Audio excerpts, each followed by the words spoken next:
This podcast is not a substitute for a relationship with a mental health professional. Hey, family. Welcome back to the Mental Health is a Lifestyle podcast with your girl, Andrea Wise Brown. I am so happy once again to be here with you for this episode. But guess what? Before we get started, you know what I need you to do if you haven't done so already. I need you to click this little button and subscribe to the podcast, to the channel, if it's on YouTube. And then I need you to click this little bell so that you get the notification when a new episode comes up. Okay? Because y'all know we all in this together. Okay? All right, family. So I am here this week so that we can all continue to grow, and we are growing together. And today I want to ask you, family, this is a safe space now. Come on. This is a safe space. Are you the problem? Is the problem you? Do you have a lot of broken relationships? Meaning broken relationships with like friendships, friendships where all of a sudden, you can't really find a friend to kind of hang out with anymore because you feel like that friend was no good for you and this friend was no good for you, or you always finding conflict with your friends, getting into arguments because this friend did that and then that friend did that. Is that an issue for you? Or the workplace? Do you continuously lose your job over and over again, or want to continuously move jobs over and over again? Because something is wrong with the boss at this job, Something is wrong with the co-workers at this job. Okay. Because the atmosphere is toxic at this job, because the man's got his foot on your neck at this job and you can't move up higher. Is that a constant theme for you, like over and over again? What about broken romantic relationships? Do you find yourself where you're often in broken relationships over and over and over again? And the only thing that's consistent is you're in another broken relationship? Is that consistent where you always figuring like he ain't no good and he ain't no good? Ain't nobody out here no good. Or if you're well, I'll just switch it around because I was getting ready to say if you're a man, but that doesn't matter because, or you could be in a situation where you say, she ain't no good. She ain't no good. Ain't no good women out here. Is that you where you believe that everybody else is the problem? Or your family, where you feel like you don't even go around family anymore because there's always an issue with every single family member. Something is wrong with all of the family members, everybody else. Not necessarily you. It wasn't you. You weren't the problem, but every single body else in the family system is broken. But you are the healthy one. Is that the issue? Because this is the deal. So you healthy there, you're the only healthy one, but then you're the only healthy one in your romantic relationships, but they all broken. You're the only healthy one in working relationships, but the places are all toxic. You got me? You're the only healthy one in friendships, but yet and still you've broken up with all of your friends or they're no good. Is that true? Is it? But this is what I want to know. Is the truth what you're thinking, that it's everybody else? Or is the problem you? Come on, family. I'm not pointing no fingers. This is a safe space. This is a safe space to heal, okay? I'm providing some grace and some space here. We talking. It's just me and you, all right? Wherever you at, in your car, or you working out, wherever it is, driving, at work right now, at this toxic workplace, and you got your earplugs in. Is the problem you? Are you contributing to the havoc in your life? I think that, as we grow, we really need to look at that. I really believe that it is worth you really dissecting these issues within your life to figure out, Am I playing a part in all of these broken relationships in my life? Am I? Hmm. Okay, let's do some self reflection. So now, here we go. What I want to point out is this: yes, you can be working in a toxic place where that you have a toxic supervisor who's jealous of you, and they do have their foot on your neck. Okay, we can call them the man or whatever you want to call them, and that could be true. Okay, and then you could have some friends in your life where you've decided that it is unhealthy to remain friends with them. So I need to cut that friendship and cut that friendship and cut that friendship and let them go. That may be true. They may have been toxic. They may have been using you, or they may be abusing you. Okay. So we can point the finger and say, yep, that job was toxic, or yep, that friend and that friend, all that was toxic. Then you could have some toxic family members who always like to keep stuff going, okay? Who always like to have some kind of conflict or start problems, or who may have also um used you or abused you. That could be true. That could be true. And so yeah, you can point that out. And you could have be in a toxic relationship with someone who is using or abusing you or disregarding you or disrespecting you. All of those things could be true. Absolutely. But this is what I want you to know is that you will not grow determined by what all of those things do. So whether they change themselves or whether they stay the same, your growth has nothing to do with that. I need you to hear this. Your growth has nothing to do with all of the things around you, whether they change or whether they stay the same. That has nothing to do with your growth. You are in control of your growth. So, the question that I would be asking you is, how did you get here? How did you get here? And this isn't to blame you or to shame you. Do you hear that? I'm going to say it again because it's really easy, for our subconscious and our trauma to take us to a place of feeling defensive right now and say, well, is she saying that it's me? It's me. It's me. That's not what I'm saying. I'm not telling you that the reason why your family members are toxic is because of you. That's not what I'm saying here. So come on. Be a big girl, be a big boy. We're going to grow. Let's grow. I need you to stand in this and just hear me. Just hear me. You can take your defenses down because I'm here with love. I'm just asking you, do you know how you got here? Do you know how you found yourself in this workplace for so long that's been toxic and been disrespectful to you? Do you know how you found yourself in these friendships that aren't really friendships, that are toxic to you? Do you know how you found yourself in close proximity to? Because I understand your family is your family. You're born into your family. However, when you recognize that family members are toxic, you get to control how close you want to be to them. Got me? How much time you want to spend around them. Like you get to determine that. So then the question is, yeah, do you take some time to ask yourself, how do I find myself so close to a family system who is abusive, and yet I continue to go back to be abused again? Or yet and still, do you ask yourself, how do I find myself in this relationship where this person uses me or abuses me, disregards me and disrespects me, but yet I keep showing up the next day like, hey, abuse me and use me again. I'm checking in. Heidi, hi, I'm here. I'm saying just ask yourself, why am I drawn to this? Okay. So what I'm going to say, Andrea, I'm on this side, the therapist over here.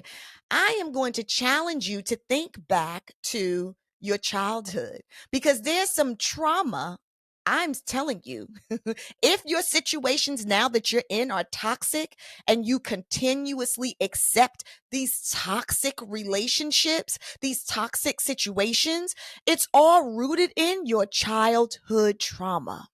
So if you were to go back to your childhood trauma to say, okay, oh, what was it that I experienced in childhood that I was powerless to that taught me that this was okay? That this was okay behavior, that this was normal behavior, and that I need to subject myself to this.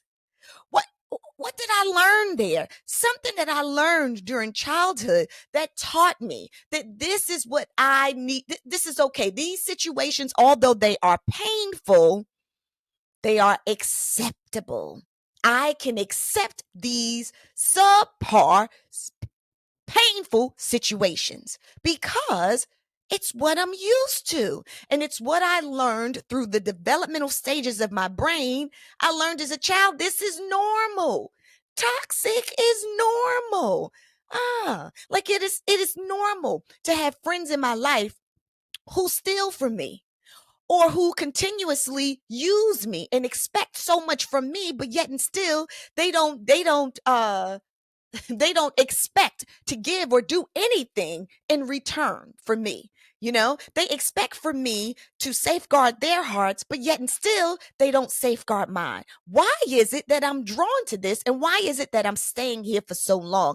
Oh, what did I learn in my childhood that makes me feel or has me thinking, okay, that, yeah, this is normal because it sure feels comfortable. I tell my clients all the time, it's like having one of those dirty, stinky blankets. I think like on the Charlie Brown cartoon, I want to say his name was Linus. Was it Linus? And he used to always walk around with a stinky, dirty blanket. And if his name ain't Linus, y'all know who he is. And if you're too young to know about Charlie Brown, just Google it. So he was the character that always walked around with a dirty, stinky blanket. And everything around him, it was just like a cloud of dirt or a cloud of dust. And he would not leave that dirty, stinky blanket anywhere. Because it felt normal. It was his emotional support blanket, okay? Although it was stinking and it was ratty and it was ratty patty and it made other people feel uncomfortable, but it made Linus feel comfortable and it made him feel safe because it was all that he knew. You got me?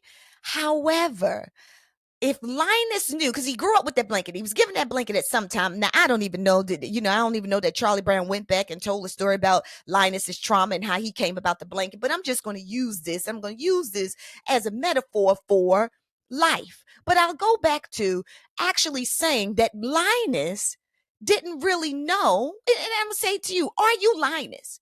Where you don't even understand that there are some blankets out here that have some thread count that's a thousand thread count, okay? And I mean, it feels so good to your body, like a different type of silk or different type of wool or cashmere. It feels amazing. It's going to be a new blanket. It's going to be different. It's not going to be the dirty, the stinky blanket that you know of. And so you're not really used to it because it doesn't have the smell. However, it is amazing. It is clean. It'll keep you healthy because I don't know what you could catch from that blanket. I don't even know. Linus at this point is probably immune to all kinds of diseases and anything that he could catch. But if you get next to that blanket, you might catch something. You got me? If you get next to the person that's walking around with this blanket or their childhood trauma and they're living out over and over again this toxicity, then you might catch something from it. You might start being toxic. So going back to the point of being afraid of letting the old thoughts, the toxic thoughts go, because what they're doing and in the way that they're serving you is bringing you into more toxic situations like toxic friendships, toxic workplaces, toxic family systems keeping you there, toxic relationships. You got me? So it's kind of like, let's work on, guys. I want you to work on breaking the ties because I want you to think about, instead of pointing the finger at that person for doing this, that workplace for doing that, this friends for doing that, this person for doing that, although everything that you're saying is true, instead of just pointing the finger at them, now what I want you to do is to point the finger back at you and say, but wait a minute, what part am I playing in it? Yeah, what part am I playing in this toxicity?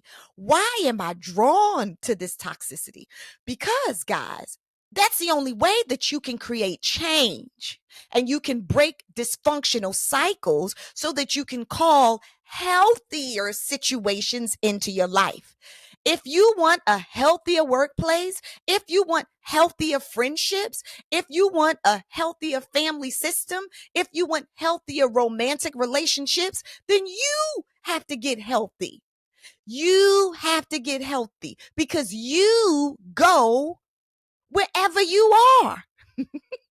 You're like, what, Andrea? You are wherever you are. And if you are unhealthy, still thinking in an unhealthy manner, you got me? Then you are going to attract more unhealthy situations to live out in your life and create more misery in your life. Hey, family, come on over here because I have something for you. Starting off with a go to guide for keeping your minds healthy and strong. This right here is the Bible to mental health. It's your mental health Bible. The name of it is 6 Pillars to Power Up Your Mind and Make Mental Health a Lifestyle. Everything that you need to know about keeping your minds healthy and strong is in this go to guide. Where you get it from? Well, you get it from awisebrown.com/shop. But in this go-to guide, honey, in this mental health Bible, you know what you're going to find out? You're going to find out the benefits of aromatherapy, and how it can shift your mood. But guess what? You don't have to go anyplace else to look for your aromatherapy because your girls got you, okay? You can get some aromatherapy here. This is aromatherapy is in this candle. This is called a slice of happiness. It makes me tingle, like literally makes me tingle. A slice of happiness. This is a cruelty-free candle with no parabens, no formaldehyde, and no known suspected carcinogenics. Now, you know, you go out here and you find these candles that smell good, but are they good for you? Are they good for your brain? Come on now, get real with yourself. Well, this one smells delicious and it's good for you. Made with essential oils. It's a soy candle. Amazing. You can burn it or you can just walk by and smell it. Lord have mercy, it's so good. Okay, so that's your candle, your aromatherapy, which raises the dopamine in your brain. That's your natural feel good neurotransmitters in your brain. All right, y'all. And I'm a part of you, you're a part of me. We are a family. We got hoodies now, and these are unisex hoodies, and they wear well, they wash well, and they feel so good. So you can wear them over your clothes, you know what I'm saying, and look dope, or you can wear them as your clothes with nothing under them, which I like to do often. And when you travel everywhere, I mean, every time I wear them, I'm moving around. People are always asking me whether I'm traveling, going to the supermarket. What's that? Who's that? And I'm like, mental health is a lifestyle. Because see, this is on the back. Okay? They come in white and they come in black. I'm like, join the family. Mental health is a lifestyle podcast. So there you go. Family, don't you ever say that I ain't give you nothing. You get all of these things from awisebrown.com/shop. All right? I got your goods. I got you. You don't have to go anyplace else. I'll see you on the other side. But it's not until you work on your stuff, you work on you, then that you can call new, fresh healthier things in your life, and it will feel good to you. Because now, if we were to give Linus a brand new blanket with 1,000 thread count, it's just silk and it's royal, and he'd probably throw it away because he's so used to the dirty, nasty, ratty, patty blanket. But if we get Linus into some therapy and into some self work to figuring out why he's drawn to that and not drawn to anything bigger and better, if we could get him in, then he'd understand that God made him to be amazing, that God made him and created him to be abundant, that God made him and created him to be prosperous. And then he will start to look in those directions and no longer be attracted to all of the toxicity in his life, like the workplace, like the friends, got me, like the family systems, got me, like the romantic relationships. And he will be looking higher over all of that for prosperity and abundance, for healthier situations. So that's why I'm here to ask you, family, is it you? Are you the problem? Because it only lasts for so long to sit and point the finger at someone else.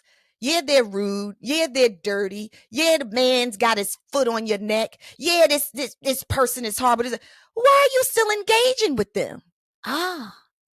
Because okay, they can be wrong for you. They can be unhealthy, right? They can be all of those things, bad. You know, everything nasty that you could come up with. Yes, I'm going to validate that's what they are. And now what? Because just you identifying that they are dysfunctional or that there are dysfunctional things in your life, that's only the first step. If you just stop there, you will not create change in your life. You create change in your life by identifying the dysfunction in your life and then making a decision, committing to and choosing to change you, choosing to grow. Okay? That's how you change your life. So, my family, I ask you, is the problem you? What's holding you here? Is the problem you? And if it is, that's okay. Because that's the reason for life. We are all on this journey. The journey is coming back to our most authentic self, right? Y'all know I've said this before several times. In the Torah, in the Quran, and in the Bible, they all say that we are created in God's image. We're little God bodies. Okay, born in perfection, but then we go home and we get sidetracked. Then we start living out the dysfunction that we've learned. However, the journey of life is about coming back to that God in you, finding your authentic self, finding your authentic voice, finding you. And you cannot find you by always pointing the finger and blaming and shaming everyone else. At some point, and I think this is what they said some time ago, I don't know. So when you point the finger, what are those thumbs doing? They coming back at you, pointing the finger back at you. But you know what? For me, Andrea, I'm a girl who likes to do work, and I like to encourage you to do work. So I ain't going to say just because the thumb is pointing back at you. I want you to turn the finger back at you and say, okay, my love. And that's how you speak to yourself. Okay, my love. Yeah, what part are you playing? What did you learn? What glasses do you have on that you need to get a prescription change for? Because you up here projecting, projecting through these lenses, and they're the lenses of your childhood trauma. All things that we experience in life today on the outside of us is a reflection of what's going on the inside. All of the things on the outside of you that you are faced with, whether it's drama, trauma, pain, is a reflection of what's going on the inside. So if you want to change what's on the outside, baby, you got to go in. You got to go on the inside. And you have the power to do it. Okay. But let me tell y'all how to do it. I'm going to tell you how to do it. So I got a few steps here that I want you to do. So when you're in these toxic situations that we call toxic or dysfunctional situations, right? I want you to check in with yourself. So let's just say you're in conflict with a friend and now you in a space where you get ready to blame your friend. Oh yeah, that was you. That was you. This person ain't no good. I want you to stop. Okay. And I want you to ask yourself, hold on, check in with yourself. What part am I playing in this? Hmm. Did I start this argument? Did I have to say this or did I have to do this or what could I have done differently? And then, okay, because that's what I want you to ask first. But then I want you to think a little bit deeper. Why am I here? Because if over and over again, this is repeating itself over and over again, this is repetitive, then I have to ask myself, what is drawing me to this? And family, I got you. Okay. Because the first thing was check in with yourself. But now when you go to what is drawing me into this, I don't even know why. It's going to be challenging for you to find that out on your own. So then that's when I'm going to encourage you to get you a therapist. Get you a therapist. You can go back 2 episodes before where I teach you how to find a good therapist. And shout out to everyone who reached out and told me that that was helpful to you. Always, you can put comments down and let me know, on this journey, if anything that I've taught you has been helpful or if there's something that you want me to teach you. But you can go back and look up and find you a good therapist, and they will help you get to the root of why you keep finding yourself in toxic situations, wanting to blame everyone else. And the wanting to blame everyone else, it's just our natural inclination just to defend ourselves. It ain't me. It ain't me. Because we don't want to sit in that pain. It ain't me. It's this person. It ain't me. It's that. Nobody wants to feel like a heel. You know what I'm saying? However, it's not about you feeling like a heel or a bad person or a wrong person. We all make mistakes. Nobody's perfect. But the reason that I want you to look inside or you get you a therapist to help you peel back the layers is because if you want to change your life, you have to start by going inside. So you get you a therapist. That's number 2. Number 3 is I want you to validate your feelings. Validate. You can validate your own feelings. The therapist can do that too once they hear your story. But you can validate your feelings of if you're in a toxic situation, as we're calling it, and you start to feel hurt or you feel disregarded. If you feel overlooked, you validate your feelings because you are worthy of validation. You are worthy of validation. So yes, I feel like this. I feel like this. Now, you can feel one way because of a story that you're telling yourself. It doesn't naturally, absolutely mean that the story that you're telling yourself is correct. So you can kind of check in with the other people around you to see if the story is correct. But that's different than feeling the feelings. You're human, you have a heart, and you can feel feelings. So there's 2 things that can be true at the same time. I can feel my feelings. My feelings are valid because they're mine. But now I can do a little more work to check to see if the story that I'm telling myself is my childhood trauma or if there's something that's actually occurring. Okay.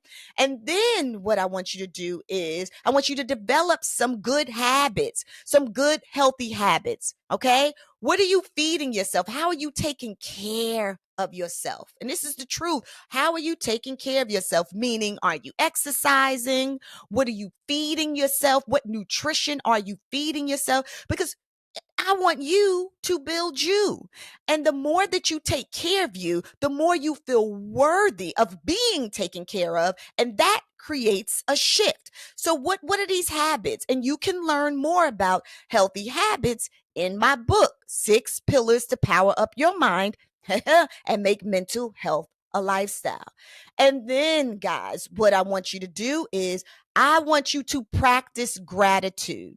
So instead of always feeling like you need to be in a space where you're pointing a finger at everybody else and you've already made the story out where you're the victim.